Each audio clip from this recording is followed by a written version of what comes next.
Assalamualaikum warahmatullahi wabarakatuh. Perkenalkan, kami dari kelas PTIKG kelompok 6. Adapun nama-nama anggota kelompok 6 yang berkontribusi dalam menyelesaikan video ini. Yang pertama, ada Ibrahim Al-Khalil dengan NIM 220209 502131. Yang kedua, saya sendiri An-Najmi Rauf dengan NIM 220209 502132. Yang ketiga, Thorik Al-Ayubi dengan NIM 220209 502143. Dan yang terakhir, Darmiati Bati dengan NIM 220209 502151. Perkenalkan, saya An-Najmi Rauf, perwakilan kelompok 6. Pada video ini kami akan membahas materi mengenai mengapa Pancasila menjadi ideologi negara. Adapun dua topik yang akan kami bahas. Topik pertama, membangun argumen tentang dinamika dan tantangan Pancasila sebagai ideologi negara. Topik kedua, mendeskripsikan esensi dan urgensi Pancasila sebagai ideologi negara. Selanjutnya, kami akan membahas materi. Video ini kami buat untuk memenuhi tugas dari Bapak Dr. Baktiar SPD MPD selaku dosen mata kuliah Pancasila. Pembahasan pertama yang akan saya bahas, membangun argumen tentang dinamika dan tantangan Pancasila sebagai ideologi negara. Pertama, argumen tentang dinamika Pancasila sebagai ideologi negara. Dinamika Pancasila sebagai ideologi negara dalam sejarah bangsa Indonesia memperlihatkan adanya pasal surut dalam pelaksanaan nilai Pancasila sebagai ideologi negara dalam masa pemerintahan Presiden Soekarno. Sebagaimana diketahui bahwa Soekarno termasuk salah seorang penolong Pancasila, bahkan penggali dan memberi nama untuk dasar negara. Dalam hal ini, Soekarno memahami kedudukan Pancasila sebagai ideologi negara. Namun dalam perjalanan pemerintahannya, ideologi Pancasila mengalami pasang surut karena dicampur dengan ideologi komunisme. Dalam konsep Nasako, Pancasila sebagai ideologi dalam masa pemerintahan Presiden Soeharto diletakkan pada kedudukan yang sangat kuat melalui Kitab MPR 02 atas 1978 tentang pemasyarakat P4. Pada masa Soeharto ini pula, ideologi Pancasila menjadi asas kehidupan bagi semua organisasi politik dan organisasi masyarakat. Pada masa era reformasi, Pancasila sebagai ideologi negara mengalami pasang surut dengan ditandai beberapa hal seperti tingkatnya para penyelenggara negara mewacanakan tentang Pancasila, bahkan berujung pada hilangnya Pancasila dari kurikulum nasional. Meskipun pada akhirnya timbul kesadaran penyelenggara negara tentang pentingnya pendidikan Pancasila di perguruan tinggi. Pembahasan selanjutnya, yang kedua, argumen tentang tantangan terhadap Pancasila sebagai ideologi negara. Unsur-unsur yang memengaruhi tantangan terhadap Pancasila sebagai ideologi negara meliputi faktor eksternal dan internal. Adapun faktor eksternal meliputi hal-hal berikut. A. Pertarungan ideologi antara negara-negara superpower antara Amerika Serikat dan Uni Soviet antara 1945 sampai 1990 yang berakhir dengan bubarnya negara Soviet sehingga Amerika menjadi satu-satunya negara superpower. B. Menguatnya isu kebudayaan global yang ditandai dengan masuknya berbagai ideologi asing dalam kehidupan berbangsa dan bernegara karena keterbukaan informasi. C. Meningkatnya kebutuhan dunia sebagai akibat pertambahan penduduk dan kebutuhan teknologi sehingga terjadinya eksploitasi terhadap sumber daya alam secara faktor internal meliputi hal-hal sebagai berikut. Yang pertama, pergantian rezim yang berkuasa melahirkan kebijakan politik yang berorientasi pada kepentingan kelompok atau partai sehingga ideologi Pancasila sering terabaikan. Yang kedua, penyalahgunaan kekuasaan atau korupsi mengakibatkan beredanya kepercayaan masyarakat terhadap rezim yang berkuasa sehingga kepercayaan terhadap ideologi menurun drastis. Ketidakpercayaan terhadap partai politik atau parpol juga berdampak terhadap ideologi negara. Pembahasan kedua yaitu mendeskripsikan esensi dan urgensi Pancasila sebagai ideologi negara. 1. Hakikat Pancasila sebagai ideologi negara. Hakikat Pancasila sebagai ideologi negara memiliki 3 dimensi sebagai berikut. A. Dimensi realitas, mengandung makna bahwa nilai-nilai dasar yang terkandung dalam dirinya bersumber dari nilai-nilai real yang hidup dalam masyarakat. B. Dimensi idealitas, mengandung cita-cita yang ingin dicapai dalam berbagai bidang kehidupan masyarakat, berbangsa, dan bernegara. C. Dimensi fleksibilitas, mengandung relevansi atau kekuatan yang merangsang masyarakat untuk mengembangkan pemikiran-pemikiran baru tentang nilai-nilai dasar yang terkandung di dalamnya. 2. Urgensi Pancasila sebagai ideologi negara. Peran ideologi negara itu bukan hanya terletak pada aspek legal formal, melainkan juga harus hadir dalam kehidupan konkret masyarakat itu sendiri. Beberapa peran konkret Pancasila sebagai ideologi negara yaitu: A. Ideologi negara sebagai penuntun warga negara, artinya setiap perilaku warga negara harus didasarkan pada preskripsi moral. Contohnya, kasus narkoba yang merebak di kalangan generasi muda menunjukkan bahwa preskripsi moral ideologis belum disadari kehadirannya. B. Ideologi negara sebagai penolakan terhadap nilai-nilai yang tidak sesuai dengan sila-sila Pancasila. Contohnya, kasus terorisme yang terjadi dalam bentuk pemaksaan kehendak melalui kekerasan. Harapan kesimpulan dari pembahasan materi kami ialah pentingnya Pancasila sebagai ideologi negara bagi mahasiswa adalah untuk memperlihatkan peran ideologi sebagai penuntun moral dalam kehidupan bermasyarakat, berbangsa, dan bernegara sehingga ancaman berupa penyalahgunaan narkoba, terorisme, dan korupsi dapat dicegah. Di samping itu, Pancasila sebagai ideologi negara pada hakikatnya mengandung dimensi realitas, idealitas, dan fleksibilitas yang memuat nilai-nilai dasar, cita-cita, dan keterbukaan sehingga mahasiswa mampu menerima kedudukan Pancasila secara akademis. Pancasila dipilih sebagai ideologi. Baik, terima kasih atas pertanyaannya. Ya. Di pause saja anunya, kalau tidak ada yang bertanya di pause saja rekamannya supaya jangan itu dihentikan, di pause ya supaya enggak. Baik, saya persilakan kepada Saudara Ophila Febrian untuk mengajukan pertanyaannya.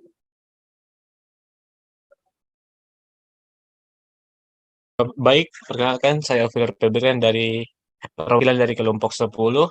Saya akan bertanya, yaitu pertanyaan saya yaitu bagaimana Pancasila sebagai ideologi negara dapat mempromosikan demokrasi yang sehat dan mendorong partisipasi aktif warga negara dalam pemerintahan. Ada aspek-aspek dari Pancasila yang dapat menghambat proses demokrasi di Indonesia.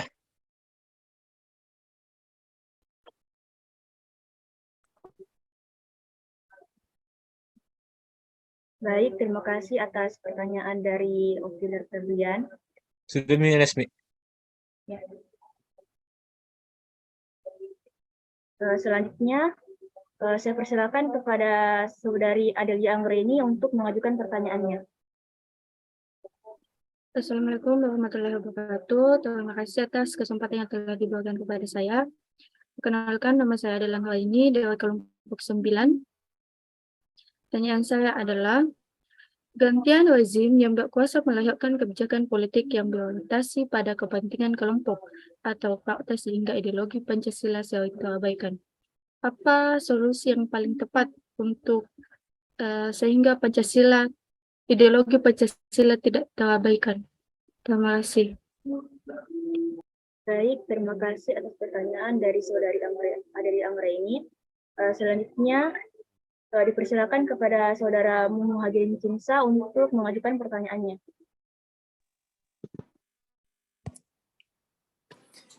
Baik, terima kasih. Perkenalkan, nama saya Muhammad Muhajirin Cinsa dari kelompok 8.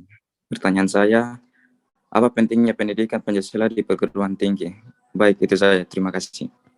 Baik, terima kasih atas pertanyaan dari Muhammad Muhajirin Cinsa.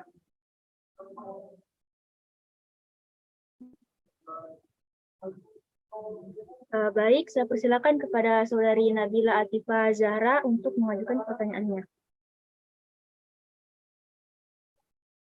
Baik, terima kasih atas kesempatan yang diberikan kepada saya. Terdengar jelas di suaraku? Iya, terdengar jelas. Jelas ya. Baik, adapun pertanyaan saya yaitu, mengapa Pancasila sebagai ideologi perlu dipahami oleh mahasiswa? Sekian, terima kasih. Baik, terima kasih atas pertanyaan yang telah diberikan oleh Saudari Nabila Atifah Zahra.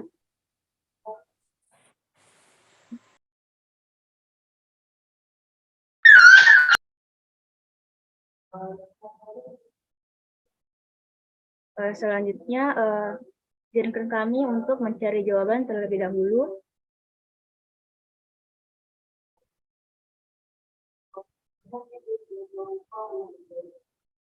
Ya, sambil mencari jawaban bisa.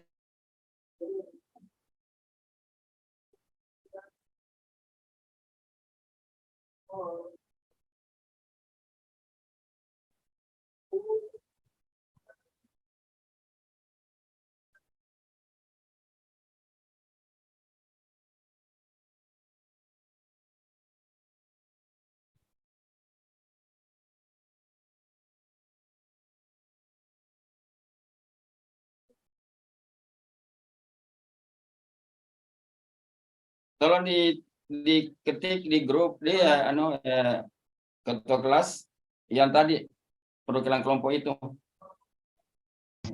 Saya kelompok, ya. Namanya saya diketik.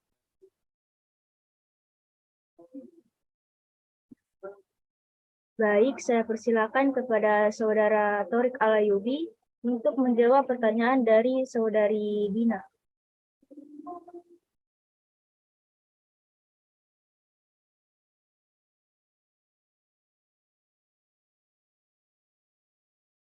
Mohon maaf, baik, saya persilakan kepada Saudara Torik Alayubi untuk menjawab pertanyaan dari Saudari Dina. Di sini saya akan menjawab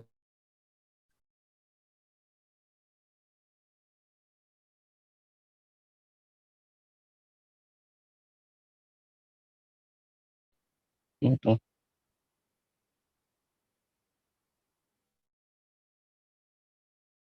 Pancasila di dalamnya bukan merupakan hasil pemikiran seseorang atau sekelompok orang. Namun Pancasila diangkat dari nilai adat istiadat, nilai kebudayaan, dan nilai religius yang terdapat dalam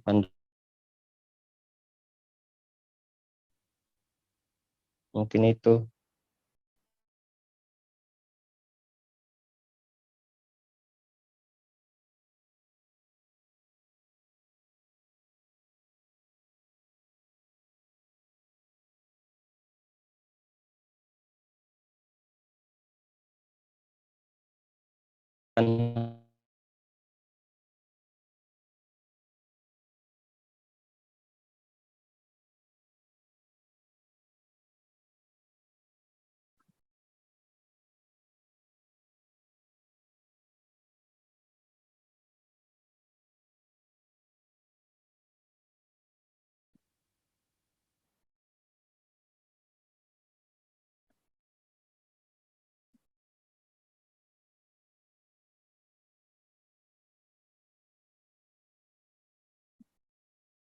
Ya, bagaimana moderator?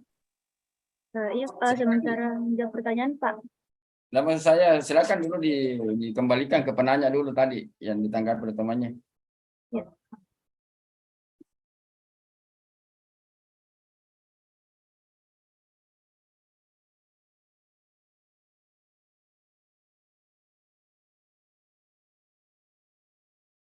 Baik, kepada Saudari Andina Maharani, apakah jawabannya diterima?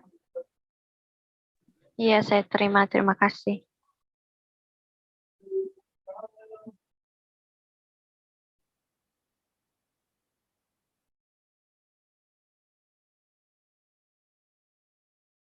Ya, silakan lanjut lagi untuk pemateri penanggap yang lainnya.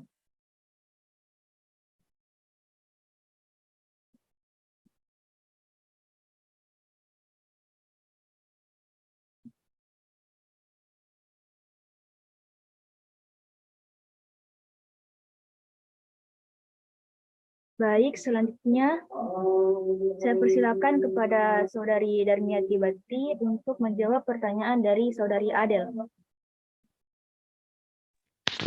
Ya, selanjutnya saya akan menjawab pertanyaan dari Adel Anggriani. Pergantian rezim yang berkuasa melahirkan kebijakan politik yang berorientasi pada kepentingan kelompok atau partai sehingga ideologi Pancasila sering terabaikan. Apa solusi untuk permasalahan tersebut? Solusi itu adalah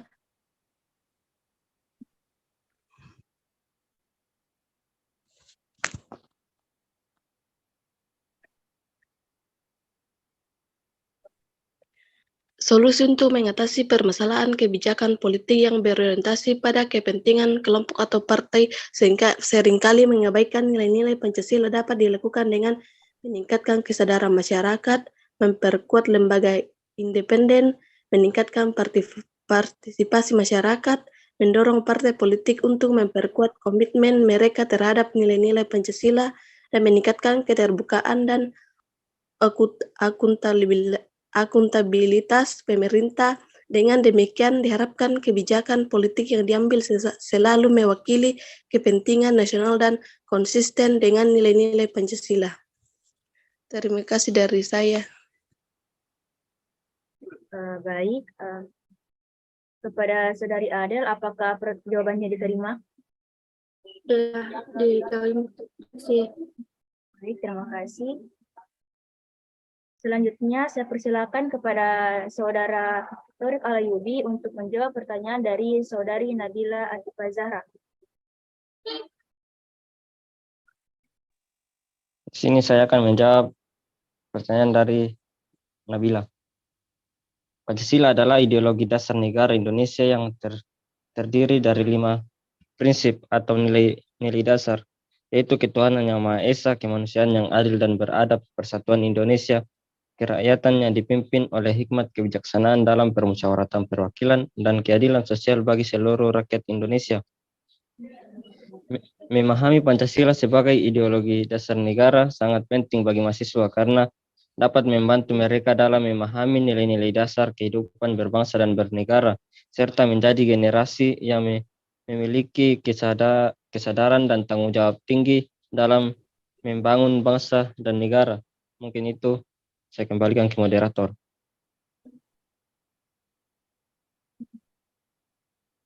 Baik, kepada Saudari Nabila Atifah Zahra, apakah jawabannya diterima?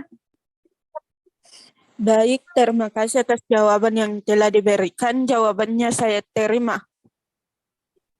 Selanjutnya, saya persilakan kepada Saudara Ibrahim Al-Khalil untuk menjawab pertanyaan dari Saudara Ofilan Febrian. Baik, saya akan menjawab dari pertanyaan Ofiler.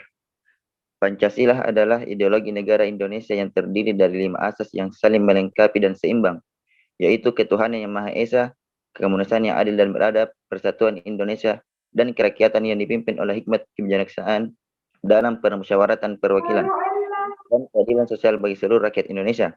Pancasila mempromosikan demokrasi yang sehat dan mendorong partisipasi aktif warga negara dalam pemerintahan.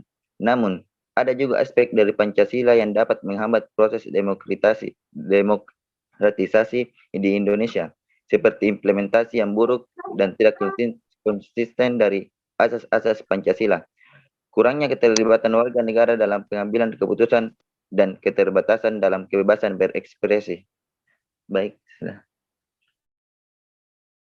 Baik, kepada Saudari Ofilar Febrian, apakah jawabannya diterima? Baik, jawabannya sangat baik sehingga saya dapat menerimanya.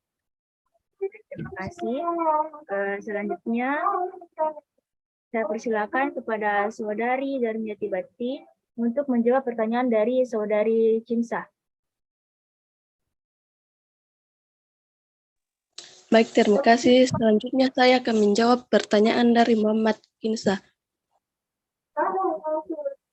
Pendidikan Pancasila di perguruan tinggi memiliki peran penting dalam membentuk karakter, kepribadian, dan kesadaran sosial mahasiswa. Selain itu, pendidikan Pancasila juga dapat meningkatkan kecintaan pada tanah air, serta mengembangkan kemampuan berpikir kritis mahasiswa.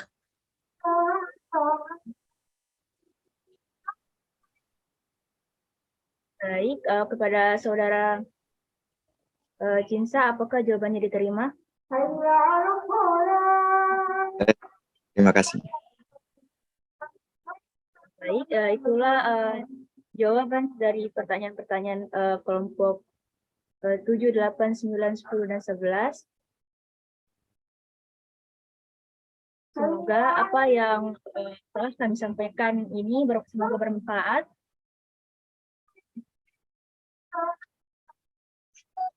Itulah presentasi kelompok kami. Mohon maaf apabila ada kekurangan. Wassalamualaikum warahmatullahi wabarakatuh. Selanjutnya saya kembalikan kepada Bapak Dr. SPMPD.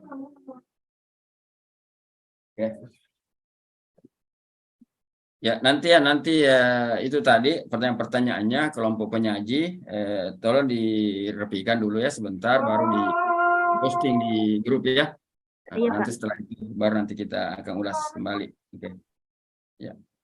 Saya kira itu kelompok 6. Jadi saya kira terkait dengan penyajian kelompok 5 yang lalu tentang ideologi ya. Berbicara ideologi itu memang agak-agak perlu sedikit meluangkan waktu untuk mencermati buku-buku referensi. Jadi kita tidak bisa hanya menurut pendapat kita atau common sense, tapi harus berbasis literatur. Ya, pada intinya ideologi itu kan sering disebut sebagai view of life atau pandangan hidup ya. Jadi suatu ideologi itu luar biasa pengaruhnya terhadap seseorang atau terhadap kelompok, bahkan dalam yang lebih besar terhadap suatu negara. Ya. Ideologi itu menjadi view of life ya, jadi pandangan hidup menjadi rujukan, menjadi orientasi, sehingga memang ideologi yang kita maksud harus kita pahami betul, termasuk memahami konsep ideologi itu sendiri. Ya, ketika Pancasila itu sebagai ideologi, ya apa memang memenuhi kriteria atau indikator sebagai ideologi, itu juga harus kita lihat. Ya, paling tidak bahwa suatu ideologi itu yang pertama punya dimensi apa sehingga disebut ideologi. Kita sebut dimensi idealitas, ada dimensi ideal, ada sesuatu yang sangat baik yang mau dicapai, itu yang pertama. Yang kedua dimensi realitas, dia membumi. Jadi sebuah ideologi juga kalau hanya sekedar mengawang-awang, melangit, itu juga tidak cukup. Mesti ideologi itu dia harus membumi juga, artinya bisa dijangkau, bisa diimplementasikan, bisa dilaksanakan ya itu. Kemudian suatu ideologi juga harus bersifat pragmatis. Apa itu pragmatis? Mampu memberikan tujuan, mampu memberikan manfaat pada saat itu. Ya, kemudian utility. Saya kira banyak hal yang terkait dengan ideologi harus kita pahami. Sekarang baru kita mencocokkan seperti apa Pancasila. Nah, baru kita melihat bagaimana Pancasila ini dalam perjalanannya sebagai ideologi. Sejak digagas oleh katakanlah para pendiri bangsa kita, Bung Karno dan kawan-kawan, sampai kemudian dalam perjalanannya setelah kita merdeka, beberapa kali mengalami berbagai macam yang saya sebut tadi dinamika ya. Ada yang menentang, bahkan sampai hari ini juga masih ada segelintir anak muda, segelintir orang dewasa, segelintir orang tua itu yang tidak menerima Pancasila sebagai ideologi negara. Mereka maunya ideologi agama, mereka maunya sistem agama, sistem tradisi dan lain-lain. Tapi itu kan wajar. Ya, tidak mungkin kita bisa membuat semua orang setuju dengan apa yang kita gagas. Ya, dalam perjalanan sejarah saya kira dalam ajaran agama-agama pun begitu. Pada zaman Nabi Muhammad saja waktu itu beliau sebagai nabi, tapi masih banyak orang yang benci, banyak yang mengejar, banyak yang membunuh dan sebagainya. Begitu pula misalnya di zaman kekhalifahan. Mungkin ada yang tahu kenapa sampai khalifah kita dibunuh. Khalifah Umar, Khalifah Utsman, Khalifah siapa Ali, ya. Hanya Khalifah Abu Bakar yang tidak dibunuh. Ya. Apa yang terjadi sebenarnya? Itulah yang saya maksud tadi, bahwa kita membawa sebuah ideologi yang kita anggap baik, belum tentu semua orang menerima. Tapi yang tentu kita ini adalah sebagian besar, mayoritas, ya, menyetujui. Dan alhamdulillah Pancasila sampai hari ini dianggap sebagai ideologi yang terbaik untuk bangsa kita saat ini. Entah nanti 200 tahun yang akan datang. Sama ketika hari ini kita memilih demokrasi, karena dianggap sistem yang paling baik. Mungkin 100 tahun yang akan datang sudah tidak itu lagi. Hari ini negara-negara di Timur Tengah banyak mengambil sistem kerajaan, monarki, karena itu dianggap terbaik hari ini. Tapi mungkin 100 akan datang dia mengambil demokrasi, begitu seterusnya. Jadi ada dinamika, makanya kita menikmati saja perjalanan itu. Dan tentu kita tidak tercerabut dari nilai-nilai. Ada nilai-nilai yang harus kita pegang teguh, nilai-nilai yang kita sebut dengan nilai moral, nilai agama, nilai akhlak, kan begitu. Sepanjang itu kita lakukan, apapun yang terjadi, saya kira ibaratnya kita adalah perahu di tengah laut yang diterpa oleh angin kencang, itu kita akan tetap terus berlayar. Dan memang seperti itu. Cuma memang kita ada hal-hal yang perlu kita sedikit kurangi. Misalnya bagaimana kita tidak beretika di dalam menyampaikan pendapat, tidak beretika dalam bersikap, tidak beretika di dalam berperilaku. Itu mungkin perlu sedikit kita rem, ya. Dan saya kira itu berangkat dari pribadi kita dulu, per individu, baru masuk ke kelompok. Ada mengatakan keluarga dulu, baru masuk kelompok, baru menjadi masyarakat bangsa, dan lebih tinggi adalah negara. Dan yang lebih tinggi lagi adalah manusia internasional. Saya kira itu dulu mungkin yang bisa kita diskusikan hari ini. Mudah-mudahan berikutnya kelompok berapa lagi berikut pertemuan ke-10, kelompok 7 di? Ya, Iya, Pak. Ya, Dengan 7, ya, jadi kelompok 7, 10, 7, 8, 9, 10, 11. Oh, berarti 2 kelompok ya minggu depan, ya, 2 kelompok. Jadi saya minta tidak ada lagi yang ini, ya. Jadi betul-betul siap, ya, jadi supaya baguslah ini. Dan saya mau menekankan kepentingan proses. Jadi saya minta tolong nanti kelompok penyaji, ya, nanti kirim di WA grup, ya, tadi yang penanya dari kelompok lain tadi. Oke, saya kira itu dulu pertemuan kita pada hari ini, karena sudah masuk di waktu duhur bagi yang muslim untuk menjalankan sholat duhur.